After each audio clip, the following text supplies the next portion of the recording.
Hey everyone, to start the weekend off, let's look at what's going on in La Liga. This is sort of a La Liga preview, I guess you could say. Not a full one, obviously, I'm not going through the whole table, but just a quick look at the top teams with Atleti and their chances, likely being the focus of this one. We'll see. We'll see where we go with this. But regardless, if you want to follow along everything La Liga this season, then our kind sponsors for this video, OneFootball, have got you covered. They're back. What makes OneFootball my favorite app is how I can follow the teams, players, and competitions that I am most interested in, such as La Liga. And OneFootball will custom tailor my homepage to my liking to deliver the fastest breaking news on all of the entities that I care about. Track how your club's transfers are going, watch highlights, interviews, and even stream some matches live through the app.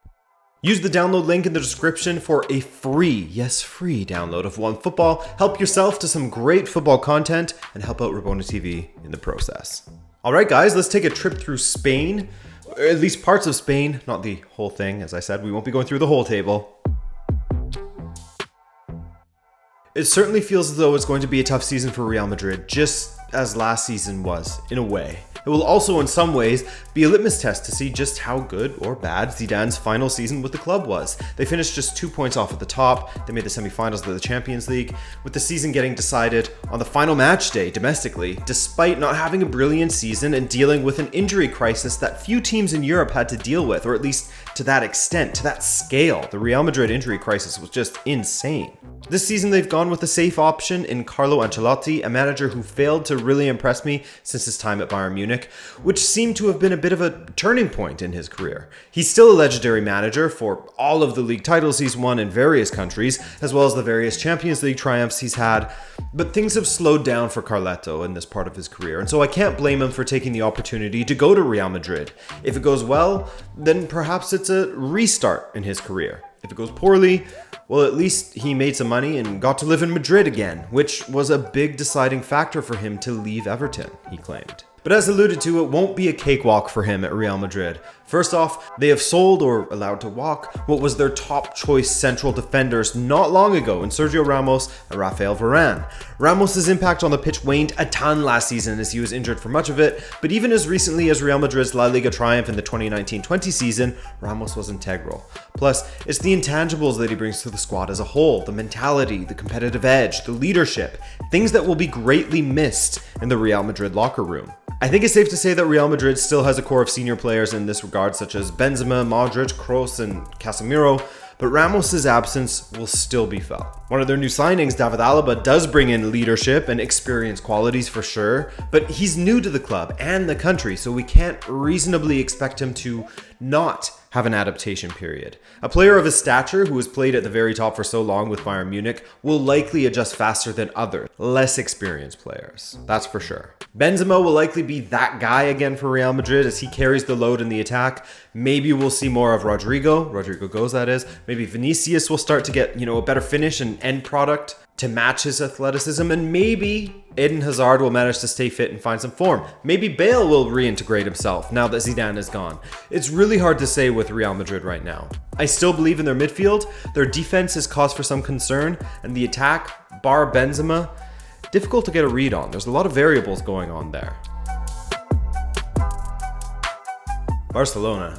We've covered the dumpster fire that is Barcelona's financial and registration issues quite a bit on this channel already. Feel free to comb through our recent uploads if you want further info on that. But man, this season will likely feel extremely hollow for a lot of FC Barcelona supporters. I wouldn't blame them for feeling that way. For the first time since the early/mid 2000s, Barcelona will play out a La Liga campaign without Lionel Messi. In the past few years, Barcelona felt much like it was, Ter Stegen and Lionel Messi going to war with the world, with the Argentinian putting up insane numbers season after season. The reliance upon him in the attack was quite pronounced, as he scored 30 and assisted 11 last season alone, 41 goal contributions from 35 appearances. He was involved in 48.2% of all of the goals that Barcelona scored in La Liga. That's a massive contribution from just one guy. Not to mention, similarly to what Sergio Ramos provided for Real Madrid, funnily enough, their teammates now, which will take some getting to used to. But Barcelona will lose Messi's leadership in the dressing room and on the pitch, and with their attack stuttering without him, with players like, Dembele finding it difficult to stay healthy, with a massive question mark above the new signings, those guys like, Aguero and Depay, whether they'll be able to register them or not, it could get a little bit difficult there. The wild card, if you will, at FC Barcelona, for me, is Ansu Fati. He looks close to a generational talent. He's still just 18. He turns 19 in October, but those injuries are a worry. Those are big, potential career-altering injuries. Career-altering in the sense that he could be injury-prone now for the rest of his career, but let's hope not. He's back in full training and would be a massive boost to the team. So I have little faith in Barcelona's back line with the state it's in. Umtiti, Piqué, Lenglet, the error collector. Araujo looks great, however. I have a lot of faith in Araujo. And apparently, they're able to register Emerson Royal, one of their new signings. So that's a win there for them. I like their midfield. Busquets is still a baller, while De Jong is excellent and Pedri is a phenomenon. However, I do worry about how many minutes Pedri has played. He played a full season, followed by a deep run in the Euros and the Olympics. That's crazy, man. You got to protect this kid. Force him to take a break so he doesn't get an injury layoff like Ansu Fati. So it will be an interesting season for Barcelona, to say the least. No doubt there are talented players within the squad, but if they were 7 points short of the title with Lionel Messi dragging them along at times last season, then it's hard to look at them as favorites this season.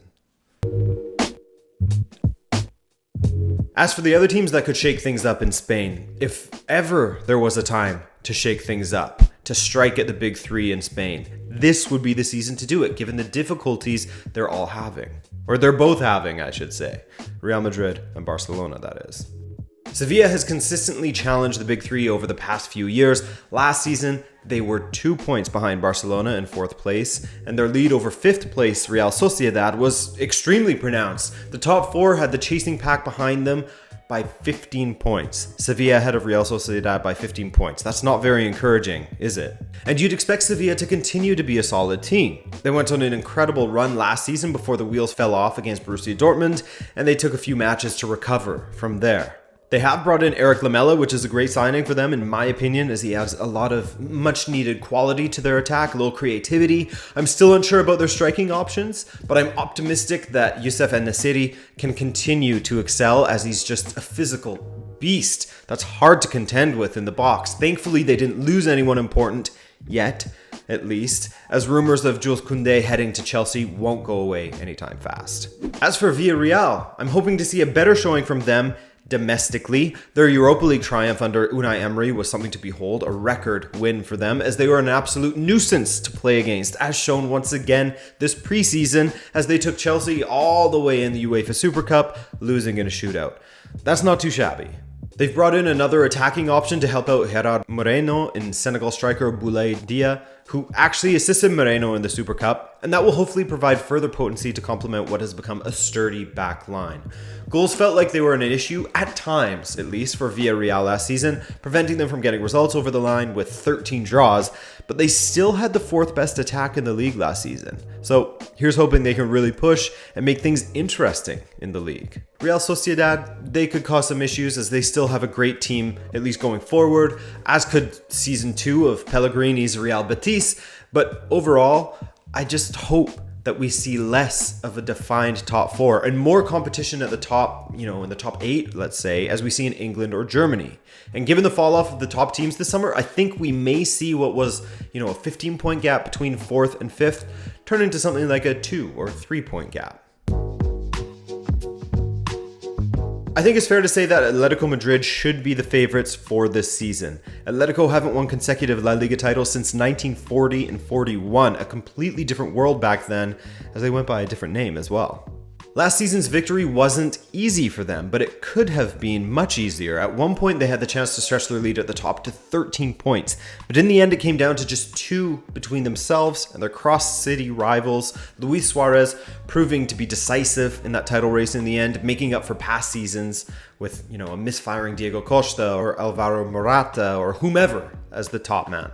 I don't really need to go into detail about Atletico's defense, as we know it will be the best in the league, or at least close to it, as it is time and time again under Diego Simeone. The midfield receiving a boost with the signing of one of the best / underrated creators in the top 5 leagues and Argentinian Rodrigo de Paul. That's huge for them. The De Paul propaganda was out last season, and so it's great to see him finally get a move away from Udinese to a club that, you know, with attacking talent all around him, has a genuine shot at being one of the better clubs in Europe. I mean, they already are one of the better clubs in Europe. What am I saying? But you know what I mean.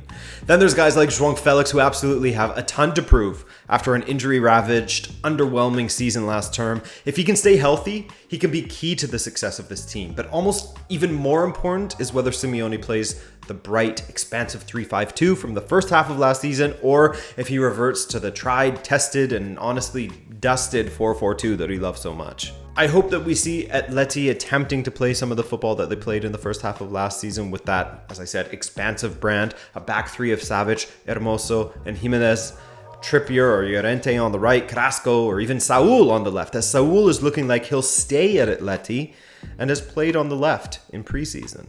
Thomas Lemar was much better last season, and he'll look to pick up from where he left off in the middle, with De Paul pulling the strings with him, and Suarez, João Felix, maybe Rafa Mir fresh off of the Olympics if they get that signing in, or Correa in the attack. There's also talk of them signing Fiorentina's Duvan Vlahovic as another option going forward. That would be massive for them, and it makes sense that they want to bring someone in, as Luis Suarez is 35 now. So I think that this is a great opportunity for Atleti to repeat what they did last season, as Barcelona are in an even more vulnerable state without Messi, and Ancelotti has left something to be desired managerially speaking lately as he helms Real Madrid. It's a really weird season in Spain. There's a lot of infighting going on behind the scenes with regard to, you know, the investments in the league sort of selling some rights, certain clubs not signing off on that sale, and potential court dates. Also, Barcelona isn't the only side that is struggling with registering players either, as there are others who are in big trouble as well when it comes to bringing their wage bill down to the 70% of their revenue that is required by the league economic control body. So we'll see. Hopefully this helped paint the picture a bit of what's going on in La Liga, where it's always entertaining behind the scenes with the clubs, and hopefully will be just as thrilling on the pitch. If I had to guess, then I would predict that Atleti defend their title in first, while Real Madrid finish second, Sevilla in third, and Barcelona in fourth. We'll see though. The unpredictability of football is part of the charm. But that's it from me, fellas. I thank you for joining me for this video, and I hope you're even more excited to watch La Liga. If you enjoyed this video, then do us a favor and leave a like. It would be massively appreciated. Subscribe if you're new around here and want to find your way back. Other than that, my name's Adrian, this is Rabona TV, and we do hope you'll come back for the next video. Ciao.